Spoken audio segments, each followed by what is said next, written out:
પુરુષોના અધિકારો ખસી ગયા છે, પરંતુ તેમના જે કર્તવ્યો છે જૂના, તે એમ જ છે કે સાહેબ તમે તો પુરુષ છો, તો તમારે સ્ત્રીઓની રક્ષા કરવી જોઈએ. જેટલું વધુ થઈ શકે તેટલો બોજ તમારા પર લઈ લેવો જોઈએ. તો પુરુષો આ કર્તવ્યો હજુ પણ ઉઠાવી રહ્યા છે, જ્યારે અધિકારો છે તેમનાથી છીનવાઈ ગયા છે અને સ્ત્રીઓએ તેમના કર્તવ્યોને ઠુકરાવી દીધા છે. પરંતુ જૂના જે તેમના અધિકારો હતા, તે જૂના અધિકારોને તેમણે પકડી રાખ્યા છે. પુરુષોને જો ફેમિનિઝમ ખરેખર ખબર હોય શું છે, તો તે સ્ત્રીને પલટીને કહેશે ને કે એકદમ ઠીક વાત છે કે તારા પર જે જૂની જવાબદારીઓ હતી તે હવે નથી, પરંતુ હવે તારે નવી જવાબદારીઓ પણ તો લેવી પડશે ને. તારી નવી જવાબદારીઓ ક્યાં છે?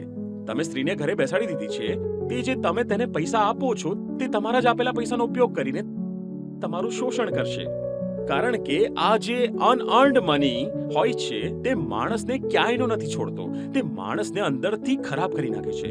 તેમને તાકાત આપો, તેમને જ્ઞાન આપો, તેમને બળ આપો, તેમને બુદ્ધિ આપો, તેમને સહાય આપો કે તેઓ બહાર નીકળે, સ્વાભિમાની બને, પોતાના પૈસા પોતે કમાય. પુરુષ હોય કે સ્ત્રી, જીવનમાં ગહેરાઈ, સમજમાં ઊંચાઈ અને આધ્યાત્મનું જ્ઞાન બંને માટે સમાન રીતે જરૂરી છે. ના શોષક બનવું સાચું છે, ના શોષણ સહેવું સાચું છે.